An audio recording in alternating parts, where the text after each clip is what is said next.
جوڑنے کا فن تو سب سے زیادہ اسد بھائی ہی جانتے ہیں ہم میں، تو اسد بھائی آپ ہی شروعات کیجیے کہ کیا ہے، کیا ٹوٹا ہے اور کیا جڑا ہے اور کیا کہیں گے؟ ہاں، پکچر کافی ڈائیورسڈ ہے، کئی چیزیں اس میں ہو سکتی ہیں. ایک پہلو جو میں اس کو اچھا، دیکھ آپ کر نے کہا نا جب پکچر کافی، تو میں سمجھا آپ کہیں گے پکچر کافی واضح، اس کا ایک ہی مطلب ہے.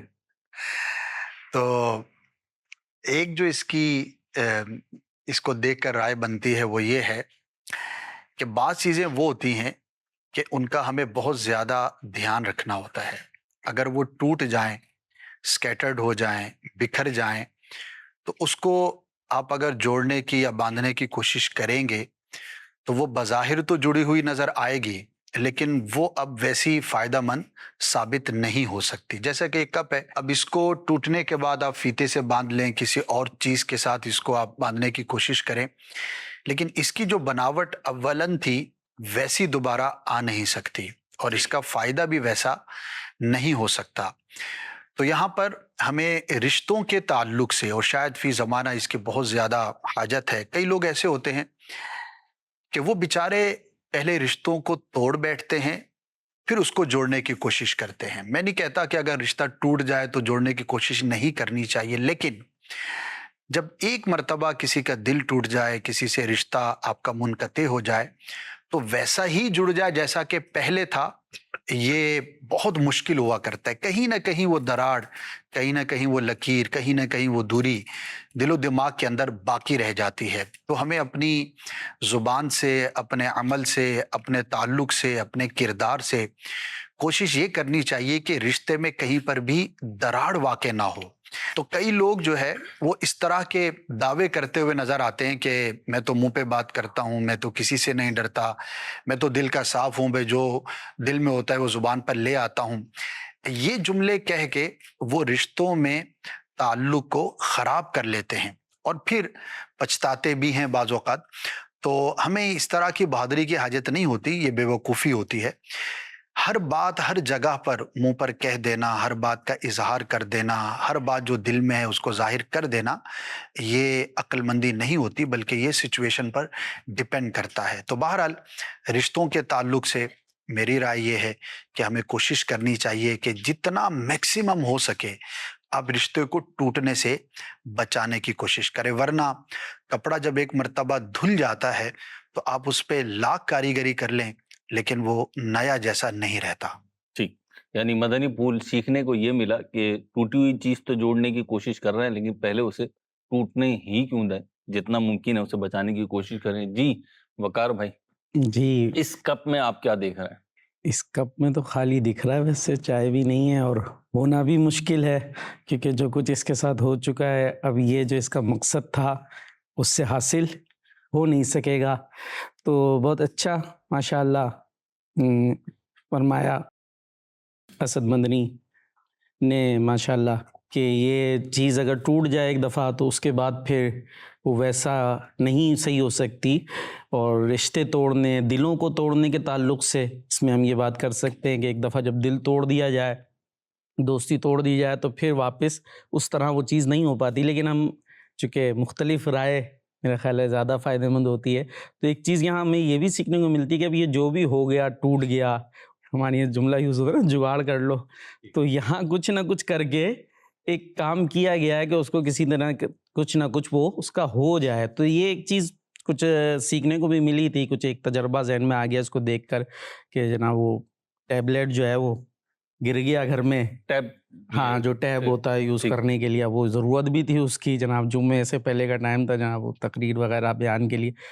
اب تو پریشان کہ یہ کیا ہوگا اس کا، اور جو ایک معاملہ. لیکن بہرحال پھر اس کو جب دیکھا، تھوڑا بہت کچھ کیا، تو وہ کچھ نہ کچھ کام اس کا نکل ہی گیا، سانس چل اٹھی اس کی اور کام ہو گیا. مطلب یہ ہو گیا بھائی یہ خراب ہو گیا اور وہ ایک کوہرام ہی مچا دیا جاتا اور چیز کو ختم کر دیا جاتا تو اس سے فائدہ نہیں تھا. مطلب کوشش کرنی چاہیے، یعنی ہاتھ پاؤں چھوڑ نہیں دینے چاہیے کہ اگر کوئی چیز خراب ہو گئی، جیسے اس کپ کی بھی مثال ہے کہ اب یہ گر گیا ہوگا، اب کیا کریں، تو کچھ نہ کچھ کر کے اس کو ٹھیک کرنے کی کوشش کی گئی. تو بہت ساری زندگی کی چیزوں میں ہمیں اس کی مثال مل سکتی ہے، اور بڑے میں اپنی ذاتی زندگی میں بھی ایسی مراحل آئے ہیں کہ جناب کوئی چیز ہو گئی اور ایک دم ہاتھ پاؤں پھول گئے، اب تو ختم ہو گیا کچھ. حالانکہ آپ اگر کوشش کریں اپنے خاص طور پہ حواس بحال رکھیں, کچھ نہ کچھ معاملہ سنور ہی جاتا ہے. تو یہ ایک مثال ہو سکتی ہے کہ جس طریقے سے خیر اور اچھا ہو سکتا تھا, یہاں ڈوری سے ہی باندھ دیا ہے, تھوڑا ایلفی وغیرہ کوئی ایسی چیز لے لیتے چپکانے کی تو اور بہتر ہو جاتا. لیکن کہنے کا مقصد یہ کہ اگر کوئی ایسی پریشانی آ جائے, ناگہانی آ جائے, تو حواس باختہ ہو کے بالکل ہاتھ پاؤں چھوڑ نہ دینے چاہیے, بلکہ اپنے طور پر کچھ نہ کچھ اس چیز کو صحیح کرنے کی کوشش کرنی چاہیے, تو رستہ بن ہی جاتا. ٹھیک ہے, یعنی دوسرا پہلو یہ ہوا اس کا کہ بالفرض تمام تر کوشش کے باوجود صرف رشتہ ہو یا شے ہو, تھنگس ہوں, کوئی بھی چیز ہو, گڈس ہوں, وہ ٹوٹ گئی ہیں, تو اب اس میں جتنی بہتری لائی جا سکتی ہے بہتری وہ کوشش لائی جائے. کریں. اور ایک بات جو آپ نے ضمنی طور پہ ایک جملہ معترضہ کے طور پہ کہہ دی کہ یہاں پہ فیتہ باندھ دیا گیا ہے, کوئی اور چیز اگر جوڑنے کی استعمال کی جاتی, تو بالخصوص رشتوں میں بعض اوقات جس کے ذریعے سے ہم وہ ٹوٹا ہوا رشتہ یا ناتا سولو کرنے کی کوشش کر رہے ہوتے ہیں, اس میں کیپیسٹی نہیں ہوتی وہ جوڑنے والی. تو دوسری پروڈکٹ کوئی دیکھیے, کوئی دوسرا شخص دیکھیے جو بیچ بچاؤ کرا سکے اور برج کا کردار ادا کر سکے. جی ذیشان بھائی. مہروز بھائی, میرے خیال سے تو یہ ہمارے آج کے معاشرے کی عکاسی ہے. یہ کپ دو طرح کے سوچ کے لوگوں کی حامل ہے. ایک تو وہ لوگ ہیں جو ٹوٹ کا شکار ہیں, جو نیگیٹیوٹی میں ہیں, ایک دوسرے کی بات سنتے ہیں, شٹرڈ ہو جاتے ہیں, ڈسپائنڈ ہو جاتے ہیں, یا منفی سوچ کے حامل ہو جاتے ہیں. ٹھیک ہے, اور وہ جو رسی ہے نا, ہمیں معاشرے میں رسی ایسا ہونا چاہیے, اور رسی جیسا کردار ہونا چاہیے ہمارا کہ ہم ریڈ پازیٹیو رہیں اور باندھ کے رکھیں. سبحان اللہ. ٹھیک ہے, تو ہمیں اس رسی ایسا مضبوط ہونا چاہیے. اگر آپ اپنے ارد گرد دیکھتے ہیں نگیٹیوٹی بہت ہے, ہر آدمی کے اپنے مسائل ٹوٹ کا شکار ہے, چاہے وہ گھریلو ہو, چاہے وہ فائنینشیل ہو, یا وہ آپ اسٹوڈنٹ لائف میں. ہاں, تو آپ کو رسی ایسا ہونا ہے اور آپ تاکہ باندھ کے رکھیں. اور رسی کی مثال ایک باپ کی حیثیت جیسی ہے, جو اپنے گھر میں اتنے بچے ہونے کے باوجود ہر ایک اپنا ایک مائنڈ سیٹ لے کے چل رہا ہوتا ہے الگ ڈائریکشن میں, لیکن جب تک وہ زندہ ہوتا ہے تو اس گھر کو سمیٹ کے رکھتا ہے. جب وہ چلا جاتا ہے تو ساری چیزیں بگڑ جائیں. تو میرے خیال سے تو یہ رسی جو ہے نا, یہ ہمارے معاشرے میں ایسے لوگوں کی کثرت زیادہ ہونی چاہیے, یعنی ایسے افراد ہوں جو کب بھی جوڑیں بالکل, اور تنکوں کو بھی سمیٹ کے رکھیں. بالکل بالکل. ماشاء اللہ, بہت اچھی بات کہی آپ نے. عبد الواجد بھائی. جی, میں بھی کم و بیش یہی بات بیان کرنا چاہوں گا کہ ہر خاندان میں نا ایک رسی ہونی چاہیے. یعنی رسیاں تو بہت ساری ہاں جی, 9 افراد کا ایک کنبہ ہے نا, تو اس کنبے میں آپ دیکھیے گا کہ وہ کنبہ اس وقت مکمل طور پر بکھر جاتا ہے جب ان 9 میں سے کوئی ایک شخص بھی ایسا نہ ہو کہ جو ریکنسیلیشن کرنے کی صلاحیت نہ رکھتا ہو. باؤنڈنگ فورس ہونی ہاں جی, بائنڈنگ فورس ہونی چاہیے. اور یہ بعض اوقات والدین کی صورت میں ہوتی ہے, اور اگر والدین دنیا سے چلے گئے ہیں تو بڑا بھائی یا بڑی بہن جو ہوتی ہیں ان کی پھر یہ ذمہ داری بنتی ہے کہ وہ تمام لوگوں کو جوڑ کر رکھیں. اور میرا اپنا بھی ایک ذاتی مشاہدہ ہے کہ والدین کا چلے جانا یقیناً ایک بہت بڑا نقصان ہوتا ہے اولاد کے لیے, اور والد چلا جائے تو بالخصوص ایسے جیسے سر سے کوئی سائبان اٹھ گیا. تو میں آخر میں اسی بات کو دوبارہ کہنا چاہوں گا جو ذیشان بھائی نے کہی ہے کہ ہمیں معاشرے میں اب ایسے افراد کی بہت زیادہ ضرورت ہے کہ جو خاندان میں ایک دھاگے کا کردار ادا کریں, اور ان ٹوٹنے والی لڑیوں کو جو ہے اور ان کرچی کی طرح بکھر جانے والے افراد کو ایک شکل و صورت میں باندھ کر رکھیں, اور تاکہ رشتے پروان چڑھیں اور آگے بڑھتے رہیں. ماشاءاللہ. 2 باتیں آئیں مجموعی طور پہ. ایک یہ کہ رشتے پہلے تو توڑے نہیں, ٹوٹ جائیں تو سنبھالنے کی کوشش کریں. اور دوسری بات جو عبد الواجد بھائی نے اور ذیشان بھائی نے کہی کہ ہمیں بائنڈنگ فورس بننا چاہیے معاشرے کے لیے, اپنی فیملی کے لیے, اپنے ارد گرد والوں کے لیے. لیکن میں یہاں ایک اور بات بھی ایڈ کرنا چاہوں گا کہ جب کوئی بائنڈنگ فورس بن سکتا ہو, اس میں اہلیت ہو یا وہ بن رہا ہو, تو پھر آپ بھی اس کے ساتھ تعاون کریں, اسے بننے دیں. کیونکہ بعض اوقات محض ہرس میں, محض ضد میں اس بائنڈنگ فورس کو سامنے جو ہے نا فورس کھڑی کر دی جاتی ہے, اور ظاہر سی بات ہے وہ ایک حد تک کوشش کر سکتے ہیں, اس کے بعد انہیں بھی سرنڈر کرنا پڑ جاتا ہے اور خاندان بکھر جاتا ہے. تو بہت سارے گھروں میں, بھائیوں میں, رشتہ داروں میں آنکھوں دیکھا مشاہدہ ہے کہ کوئی جو بائنڈنگ فورس ہوتا ہے نا, وہ ظاہر سی بات ہے پھر وہ ذرا اوپر سے ہی آتا ہے, وہ بڑا ہی ہوتا ہے, اس کی بعض باتوں میں حکمی انداز ہی ہوتا ہے. تو اس کو یوں نہ لیں کہ یہ میرے اوپر آرڈر چلا رہا ہے, یہ مجھے اپنی مرضی کرنے نہیں دے رہا, بلکہ شاید وہ دیکھ رہا ہے جو آپ نہیں دیکھ پا رہے, اور وہ آپ کی بہتری کے لیے دیکھ رہا ہے. تو اگر ایسا ہے تو پھر آپ بھی اس کے ساتھ ساتھ چلتے رہیے, انشاءاللہ خود ہی اس کے فوائد اور ثمرات دیکھ لیں گے۔ حدیث پاک میں ہے کہ برکت تمہارے بڑوں کے ساتھ ہے۔ اللہ کرے کہ خاندانی نظام، یہ معاشرہ، افراد، چیزیں سب اچھے طریقے سے آگے کی طرف بڑھتی رہیں اور ہم ان سے فوائد بھی حاصل کریں اور ان کی وجہ سے آخرت میں ہمیں ناکامی کا منہ نہ دیکھنا پڑے۔ محرز بھائی میں ایک چیز اور بھی ایڈ کرنا چاہ رہا ہوں کہ جو اس پلیٹ فارم پہ بیٹھے ہیں تو کافی سارے لوگ ہوں گے ہزاروں کی تعداد میں جو یہ پروگرام دیکھیں گے بھی۔ یہ جو ڈوری کی بات تھی نا کہ ہمیں ڈوری بنا چاہیے، یہ چیز ہمارے اداروں میں بھی ہونی چاہیے۔ عموماً ہوتا یہ ہے کہ آپ کسی جگہ کام کر رہے ہوتے ہیں اور آپ کے دو طرح کے ہی لوگ ہوتے ہیں، یا تو ایک اچھا ہیڈ ہوتا ہے یا تو ایک مڈل ہیڈ ہوتا ہے جو اچھا بھی ہوتا ہے اور برا نہیں ہوتا لیکن کیئر لیس ہوتا ہے، ٹھیک ہے، اور ایک برا ہوتا ہے۔ تو اداروں میں بھی کامیابی کا یہ رجحان ہے کہ اس ڈوری کی طرح ہونا چاہیے کہ وہ سب چیزیں باندھ کے رکھے اپنے سارے لوگوں کو، اپنے ماتحت لوگوں کو۔ جب یہ ڈھیلی پڑی ہوتی ہے نا تو پھر میں نے تو اپنی زندگی میں تجربے کیے، اداروں کو اوپر جاتے ہوئے بھی دیکھا ہے اور اداروں کو اتنی بلندی سے نیچے آتے ہوئے بھی دیکھا۔ اچھا اداروں کی بھی بات ہے اور انڈیویجول میں بات کروں کیپیسٹی میں تو میں نے ایسے بہت لوگ عروج بھی دیکھا سوال، چلو اس کی وجہ تھی کہ آپ کی جو نوٹ تھی نا وہ لوز ہو گئی، اسے لوز نہیں ہونا، کہ اگر آپ کو پہ ذمہ داری ہے تو پھر تو آپ کی 4 آنکھیں ہونا چاہیے اور 4 کان ہونے چاہیے، صحیح، اور سوچنے کا لیول جو ہے نا وہ 3 گنا زیادہ ہونا چاہیے۔ تو میں یہ والا جو پوائنٹ تھا میں یہاں ایڈ کرنا چاہ رہا تھا تاکہ لوگ اس بارے میں بھی سوچیں۔ اس پہ بھی غور کریں جی، اسپیشل پوائنٹ آیا یہ اس پکچر کے حوالے سے، جو کہ خالی کپ ہے، ٹوٹا ہوا کپ ہے، اور اس سے اتنی ساری باتیں ہمارے مبلغین نے بیان کر لی ہیں۔ امید ہے آپ نے بھی کچھ الگ سوچا ہوگا۔ تو ابھی تو ہم بڑھ رہے ہیں اگلی پکچر کی طرف اور دیکھتے ہیں کہ جی اگلی پکچر میں ہمیں کیا دکھایا جا رہا ہے۔ اچھا جی، آپ کی رائے کیا کہتے ہیں آپ؟ اچھا ذیشان بھائی، اگر میں آپ سے پوچھوں اس میں کیا دکھایا گیا ہے تو آپ کو کیا دکھ رہا ہے؟ فیروز بھائی مجھے لگتا ہے کہ یہ ایک سیمبل ہے یونٹی کا، کہ کوئی بھی چیز زندگی میں بیکار نہیں ہوتی، ہر انسان کا اپنا ایک حصہ ہے کسی بھی چیز کو بیلنس کرنے کے لیے، چاہے وہ چھوٹی ہو بڑی ہو۔ اگر آپ بڑے ہیں تو چھوٹے والے کو بیکار نہیں سمجھے یا ضرورت پچھلے والے کمنٹ سے جو کنیکٹ کر رہے ہیں اسے؟ نہیں، ایسا نہیں ہے، یہ بس ایک میرا اپنا پوائنٹ ہی ہے، تصویر دیکھ کے جو میرے ذہن میں ہے۔ تو بات یہ ہے کہ اس کو دیکھ کے جو ریئلائز ہوتا ہے، آپ دیکھیں وہ نیچے ایک لکڑی کے اوپر ایک پتھر ہے، اس کے اوپر ایک آئی تھنک پتھر ہے یا ڈنڈا ہے، اس کے اوپر 2 پتھر ہیں جس کا ایک کا حجم زیادہ ہے اور ایک کا کم ہے، پھر اس کے اوپر ایک ڈنڈا پہ ایک پتھر زیادہ ویٹ زیادہ ہے۔ تو یہ بیلنس اور یونٹی کی بات ہے، مطلب ہر آدمی، ہر انسان کا ایک اپنا پارٹ ہے کسی بھی چیز کو بیلنس کرنے میں۔ تو آپ اگر اونچائی پہ ہیں تو اپنے سے نیچے والے کو کمتر نہ سمجھیں، تو مجھے سمجھ آتا ہے، ٹھیک، تو مجھے ایسا لگتا ہے کہ ہر بندے کا اپنا ایک رول ہے، تو وہ اپنا رول پلے کرتا ہے۔ رول پلے کرتا ہے۔ ٹھیک ہے، یہی پازیٹیو بالکل ٹھیک ہے جی۔ وقار بھائی پہلے یہ بتائیں اس میں کتنے پتھر ہیں؟ یہ ہو گئے 4 جی 4 پتھر ہیں نا؟ 4 ہیں، ویسے 7 پتھر ہیں۔ یہ 7؟ یہ سلیب بھی پتھر کے ہیں، چٹان کے ہی سلیب ہیں۔ اچھا، تو نہ یہ 4 نہ 5 ہے، 7 ہیں۔ چلیں اب آپ اس پکچر سے جو سبق آپ ہمارے ناظرین کو دینا چاہ رہے ہیں، پہلا وہ کیا سبق تو یہی مل گیا کہ دیکھنے والے کی نظر بہت ساری چیزوں کو ڈفرینٹ انداز سے دیکھ لیتی ہے۔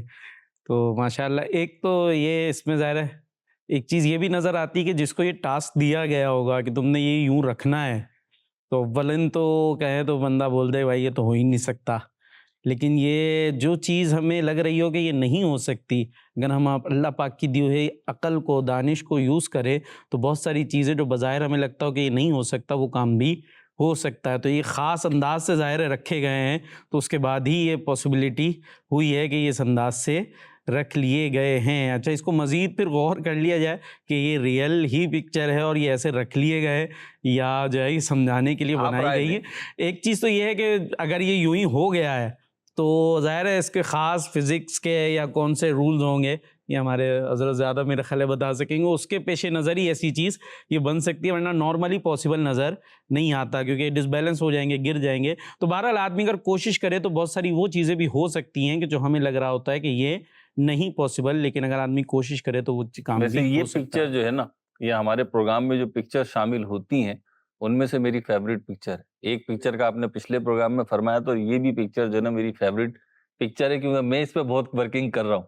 اسد بھائی آپ کیا دیکھ رہے ہیں اس میں؟ جی اس میں دیکھ کر ایک چیز جو میرے ذہن میں آ رہی ہے، بڑی ہی خوبصورت بات ہے کہ زندگی ہو یا کائنات ہو، اس میں بیلنس ہو تو ترتیب باقی رہتی ہے، اور اگر بیلنس آؤٹ ہو جائے تو آپ کی زندگی اور کائنات کا نظام بھی آؤٹ ہو جائے۔ اللہ پاک نے کائنات کو تخلیق فرمایا، انسان بھی اسی کی مخلوق ہے۔ کچھ چیزیں تو ایسی ہیں کہ جس میں اللہ پاک نے انسان کے عمل دخل کو رکھا ہی نہیں، ٹھیک، جیسے کہ نظام کائنات ہے، بڑی جو چیزیں ستارے سیارے، تو قرآن میں بھی ہے کہ یہ جو اپنے اپنے مدار کے اندر جو ہے وہ چلتے ہیں ٹھیک، اور کوئی بھی ایک مدار سے دوسرے مدار کی طرف نہیں جاتا۔ ایک ترتیب کو قرآن کے اندر مفہوم ٹھیک عرض کروں بیان کیا گیا۔ فزکس کے کسی ماہر نے کہا کہ یہ اتنا بیلنس ہے کہ اگر پینسل کی نوک کے اوپر بھی پوری زمین کو رکھا جائے تو یہ اس کے اوپر ٹھہر جائے، یعنی کہ بیسٹ ایک بیلنس کی مثال کے طور پر اس کو جنہوں نے جتنا دیکھا، اللہ کی کائنات تو اتنی وسیع ہے کہ انسانی عقل اس تک پہنچ ہی نہیں سکتی، لیکن جنہوں نے جتنا دیکھا وہ یہ کہنے پر مجبور ہوئے۔ تو اللہ پاک نے کائنات کو ایک خوبصورت ترتیب کے ساتھ، ایک بیلنس کے ساتھ بنایا ہے، اور اسی طرح سے ہم بھی اپنی لائف کے اندر، اپنے کاموں کے اندر، اپنی چیزوں کے اندر، خواہ وہ نفرت ہے یا خواہ وہ محبت ہے، اس کا بھی ایک بیلنس ہونا چاہیے، اس کا بھی ایک معیار ہونا چاہیے۔ نفرت کر رہے ہیں تو کیوں کر رہے ہیں، محبت کر رہے ہیں تو کیوں کر رہے ہیں، اور اس کے اندر جو ہے وہ کتنا آپ نے جو ہے وہ بیلنس برقرار رکھنا ہے۔ اسی طرح تو انسان کی زندگی میں ہر چیز کے اندر بیلنس ہو تو وہی خوبصورتی ہے۔ میرے آقا صلی اللہ تعالی علیہ وسلم کی جو یہ حدیث پاک ہے، خیر الاموری اوسطھا، یعنی اگر اس حدیث پہ ہم غور کرتے ہیں تو ہماری زندگی کے بہت ساری چیزیں اس کے اندر آ جاتی ہیں کہ جو اوسط درجہ ہے وہی خیر ہے، وہی بہتر ہے۔ وہ نیند کے اندر بھی ہو سکتا ہے، کام کے اندر بھی ہو سکتا ہے، کھانے پینے کے اندر بھی ہو سکتا ہے، تعلقات کے اندر بھی ہو سکتا ہے، کسی کے گھر آنے جانے کے اندر بھی ہو سکتا ہے، بولنے کے اندر بھی ہو سکتا ہے، دیکھنے کے اندر بھی ہو سکتا ہے۔ تو جو جس چیز کا بیلنس ہے اس کا میزان جدا جدا ہو سکتا ہے، لیکن جتنا آپ بیلنس کے ساتھ گزاریں گے اتنی ہی خوبصورتی ہوگی۔ واہ، جی عبد الواجد۔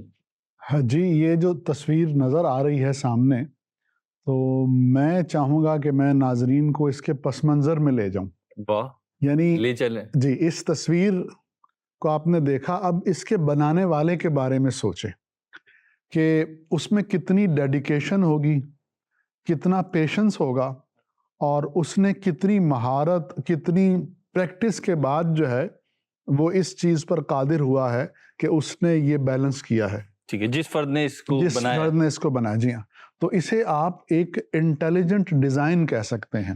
تو یہ تو صرف یہ 5 پتھر ہیں، بقول آپ کے 7 پتھر ہیں، تو ان کی طرف ہم غور کریں تو ہم اس کے بنانے والے کی طرف جاتے ہیں۔ تو اگر آپ اس پوری کائنات کو دیکھیں تو یہ بھی ایک پورا انٹیلیجنٹ ڈیزائن ہے، اس میں ہر ایک چیز پریسیجن کے ساتھ، بیلنس کے ساتھ اس کے صحیح مقام پر رکھی گئی ہے، اور کوئی چیز بھی جو ہے وہ فضول اور فالتو نہیں ہے۔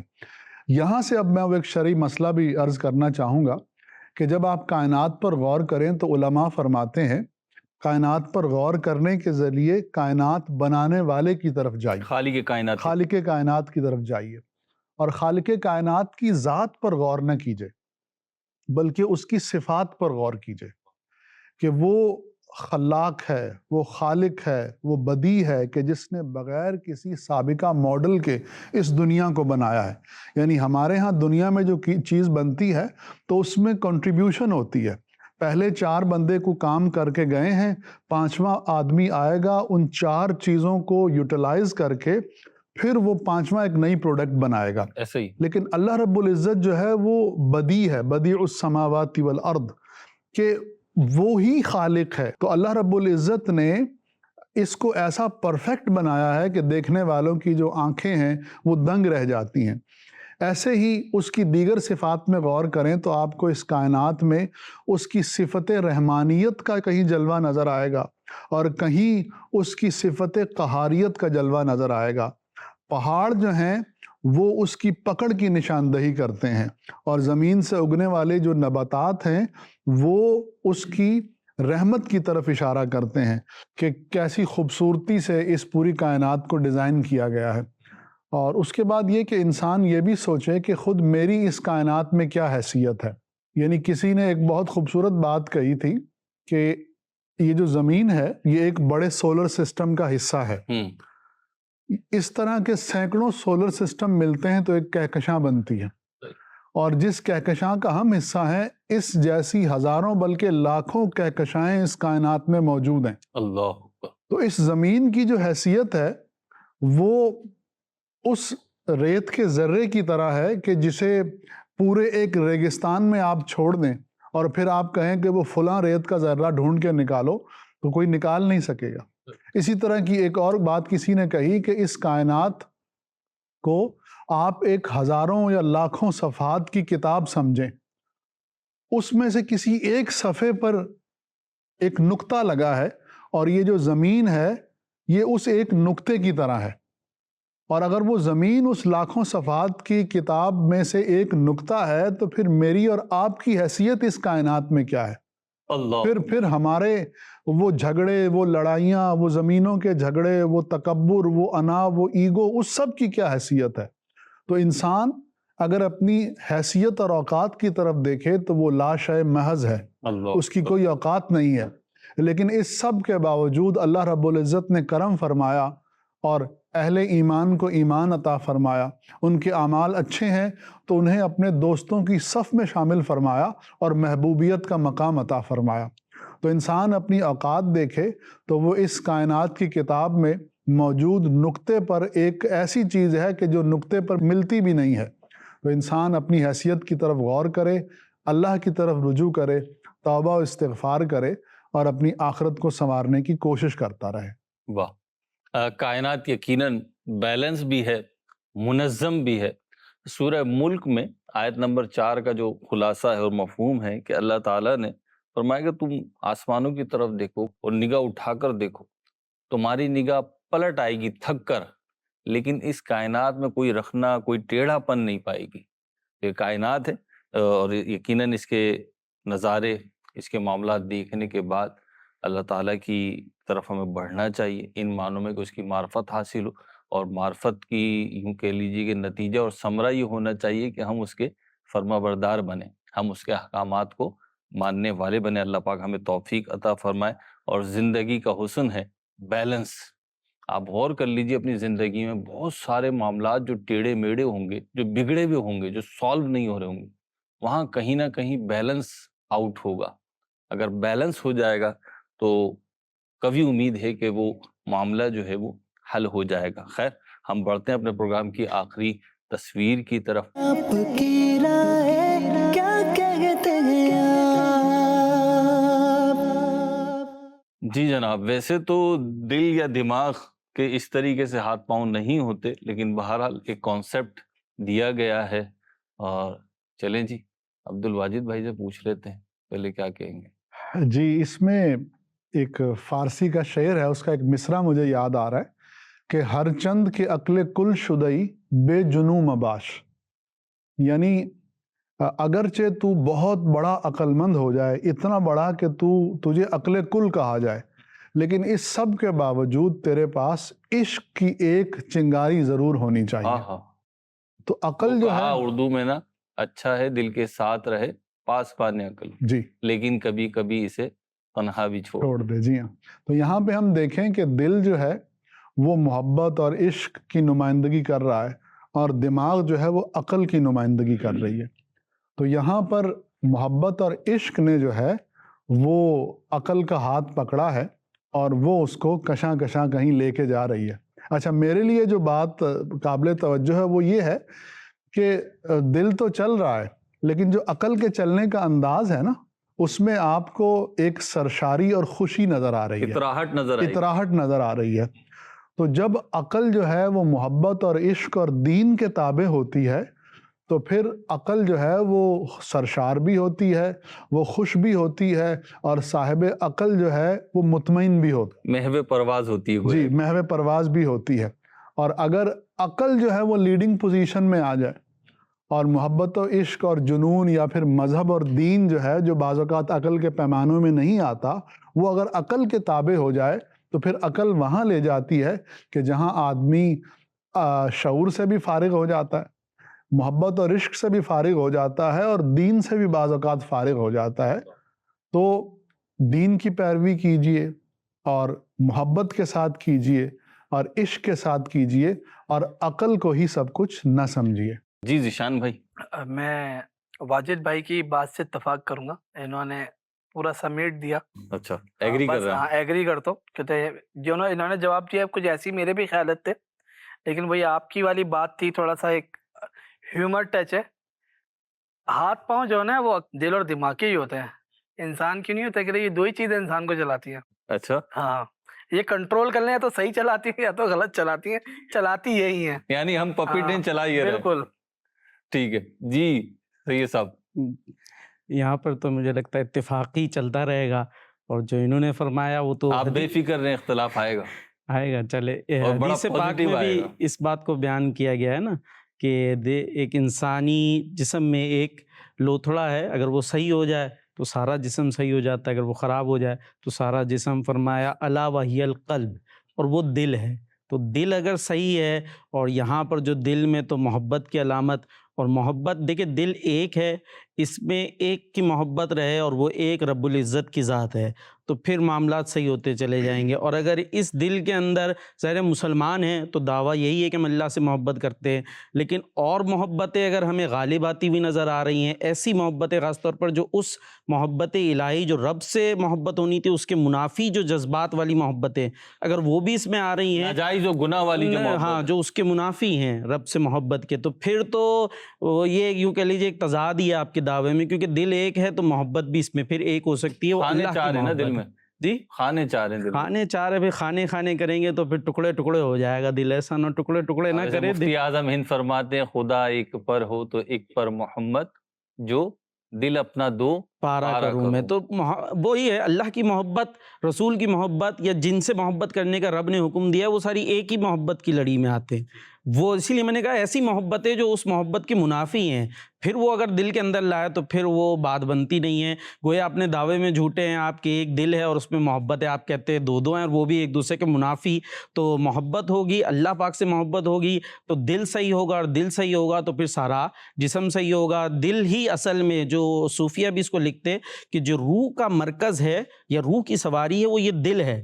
اور اسی لیے ذکر جو اذکار خاص طور پہ صوفیہ نے اس کی تفصیل سے اس کو بات کو لکھا. سراج العوارف ابو الحسین احمد نوری رحمۃ اللہ تعالیٰ علیہ کی کتاب ہے، اس میں بھی اس کو تفصیل سے انہوں نے لکھا کہ یہ دل جو ہے وہ مرکز ہے، سواری ہے روح کی. اور اسی لیے جب ذکر میں ضربیں لگائی جا رہی ہوتی ہے تو اس میں خاص طور پر اس دل کو فوکس کیا جا رہا ہوتا ہے. اور دل کی جب صفائی ہو جاتی ہے، تزکیہ ہو جاتا ہے، تو پھر سب کچھ سنورتا جاتا ہے. دل صحیح ہوتا ہے تو دماغ میں خیالات صحیح آتے ہیں. یا دل نے ہاتھ پکڑا ہوا ہے نا دماغ کا، تو دل صحیح ہوا تو دماغ کے خیالات صحیح ہوئے، خیالات صحیح ہوئے تو آپ کے الفاظ صحیح ہوئے، الفاظ صحیح ہوئے تو پھر سارا معاملہ ٹھیک ہوتا چلا گیا. ورنہ اس کی مثال وہی ہے، دل فائق ہے. دل فائق، اور جو ہی الفاظ خراب ہوتے ہیں تو سامنے والے کا پھر مزاج خراب ہوتا ہے. تو اس لیے دل ٹھیک کر لیں، دماغ ٹھیک ہو جائے گا، سب کچھ ٹھیک ہو جائے گا. یہ بتائیں آپ فیصلے کس سے کرتے ہیں، دل سے کہ دماغ؟ دماغ اور دل دونوں کا باہمی ربط ہوتا ہے، ظاہر سی بات ہے اس کے اندر. آپ یہ دونوں استعمال کرتے ہیں؟ ظاہر ہے دونوں کو استعمال کرنا چاہیے، دل اور دماغ. یعنی اصل میں تو ایک طریقے سے آپ کہیں اگر سائنٹیفک لیں گے تو کہیں گے بھائی دماغ ہی فیصلہ کر رہا ہوتا ہے، سوچنے سمجھنے کی صلاحیت جو ہے وہ دماغ سے ہوتی ہے. لیکن جیسے میں نے کہا خاص طور پر اگر شریعت اور تصوف کے اعتبار سے آپ بات کریں تو دل کا بڑا گہرا تعلق ہوتا ہے. دل کا روح کی سواری ہے تو یہاں سے بڑا گہرا تعلق ہوتا ہے. تو اس لیے کہنا چاہیے کہ محبت کی کوئی بات ہو رہی ہوتی ہے تو ہم یہی کہتے ہیں کہ یہاں فیصلہ جو ہے وہ دل سے کیا گیا ہے. اور دماغ جو فیصلہ کر رہا ہوتا ہے وہ 2 اور 2 4 والے فیصلے ہو رہے ہوتے ہیں. تو اس لیے دونوں کو ملا لینا چاہیے. جی وہ عقل کے تناظر، ہاں عقل کا تناظر یہ ہوتا ہے کہ 2 اور 2 4 ہی ہوتے ہیں. تو دماغ جو ہے کبھی اپنا ہے، کوئی محبوب ہے تو 2 اور 2 4 کو 5 کر دیتا ہے کہ یار اس کو پیارا ہے، اس کو 1 بڑھا کے دے دو. ورنہ عقل تو کہتی ہے 2 اور 2 4 والی بات ہے. جی اسد بھائی. جی اس میں ایک پہلو جو اس سے مختلف ہو سکتا ہے، یہ پہلو اپنی جگہ پہ درست ہے.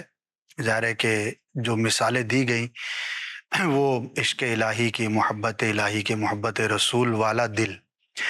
لیکن شاید اس پکچر سے میری رائے یہ بن رہی ہے کہ یہ ہمارے معاشرے کی عکاسی ہے کہ آج ہو یہ گیا ہے کہ دل جو چاہتا ہے ہم وہ کرتے ہیں اور عقل کو ہم نے پس پش ڈال دیا ہے. یعنی کہ دل جو ہے وہ عقل کو گھسیٹتا ہوا لے کے جا رہا ہے اور اس وجہ سے ہم ڈس بیلنس بھی ہو گئے اور ہماری خواہشات ہماری عقل پر غالب آ گئی. جو ڈرائیونگ فورس عقل ہونی چاہیے تھی، جو شعور ہونا چاہیے تھا، اور وہ عقل و شعور جو شریعت کا پابند ہے، تو وہ پیچھے رہ گیا اور ہمارے دل کی جو خواہشات ہیں وہ آگے بڑھ گئیں، اور باقاعدہ اب تو معاذ اللہ بڑی کھل کے یہ بات کی جاتی ہے، اور جس پیرائے میں کی جاتی ہے اس کو میں ایڈریس کرنا چاہوں گا۔ ایک مائنڈ سیٹ دیا جا رہا ہے کہ بھائی do whatever you want to do, آپ وہ کریں جو آپ کا دل چاہ رہا ہے۔ اس بات کے پیچھے اگر یہ ہوتا کہ اگر کسی کا دل وہ ہے کہ جو اولیاء کا ہے، انبیاء کا ہے، یا ان کے راہ پر ہے، پھر تو ٹھیک تھا، لیکن اس کے جو مخاطبین ہوتے ہیں، اس کے جو ایڈریس جن کو کیا جا رہا ہوتا ہے وہ عوام ہوتی ہے، اور ان کو یہ کہہ کر معاذ اللہ ایک آزادی والی رائے کی طرف لایا جاتا ہے کہ بھئی جو دل کر رہا ہے نا وہ کرو۔ اب یہ پابندیاں، یہ اصول اور یہ شریعت اور یہ قوانین اور یہ ساری چیزیں جو ہے وہ نہیں ہونی چاہیے۔ تو اس پیرائے کے اندر جو دل کی غلط عکاسی اور تربیت کی جا رہی ہے تو اس کا نتیجہ گمراہی ہے، فسق ہے، اور دنیا کے اندر جو ہے وہ بے سکونی ہے۔ تو دل کو پیچھے ہونا چاہیے اور عقل کو آگے ہونا چاہیے۔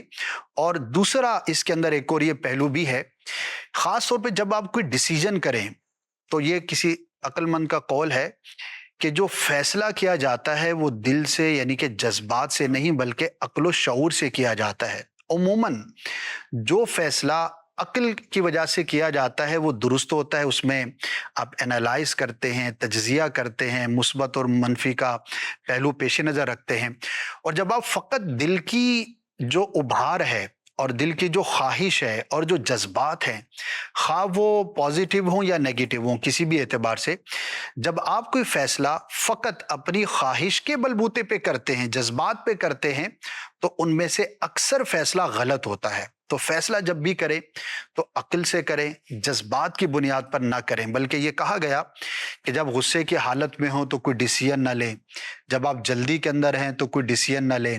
ایون کہ یہ بھی کہا گیا کہ جب آپ کا دل بہت زیادہ خوش ہے، یعنی کہ آپ بہت ہی خوش ہیں، اس وقت بھی فیصلہ نہ کریں، کیونکہ خوشی خوشی میں آپ وہ لٹا دیں گے کہ بعد میں آپ ہی سر پکڑ کے بیٹھے ہوں گے کہ یار یہ کیا کیا۔ اور جب آپ غصے کے اندر ہوں تب بھی فیصلہ نہ کریں، کیونکہ آپ جذبات میں وہ فیصلہ کریں گے کہ بعد میں وہ آپ کے لیے نقصان دہ ہو سکتا ہے۔ تو عقل کو آپ جو ہے وہ پیش نظر رکھیں، اور جب آپ کی عقل جو ہے وہ فائق ہوگی تو دل کی جو راہ ہے وہ درست رہے گی، اور عقل جب شریعت پر چل رہی ہے تو آپ کی خواہشات، آپ کے دل، آپ کا سب کچھ جو ہے وہ اس کے موافق ہوگا۔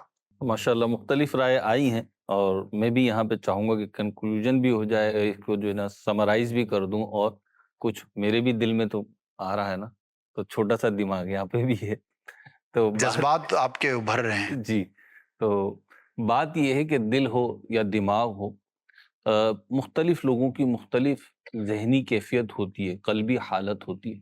جیسے سب کا جسم صحت مند نہیں ہوتا، تو ایسے ہی سب کا دل دماغ بھی صحت مند نہیں ہوتا۔ تو پہلے ضرورت اسے یہ ہے کہ طبیب اعظم سرکار مدینہ راحت قلب و سینہ صلی اللہ تعالی علیہ وسلم کی بارگاہ سے اس کا علاج کرایا جائے، اس کو صحت مند بنایا جائے کہ یہ قلب سلیم کہلائے جائے، اور عقل جو ہے وہ بلوغت کے اس درجے پہ چلی جائے کہ جہاں سے اللہ رب العزت کی اطاعت، فرما برداری اور اس کے احکام سمجھ میں آتے ہیں، نہ کہ ان پہ انگلی اٹھتی ہے۔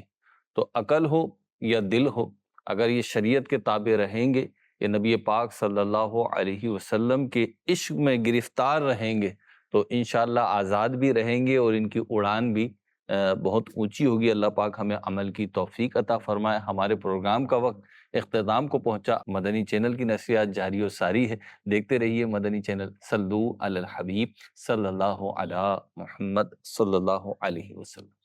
آپ کی رائے کیا کہتے ہیں، آپ کی رائے کیا کہتے ہیں، آپ کی رائے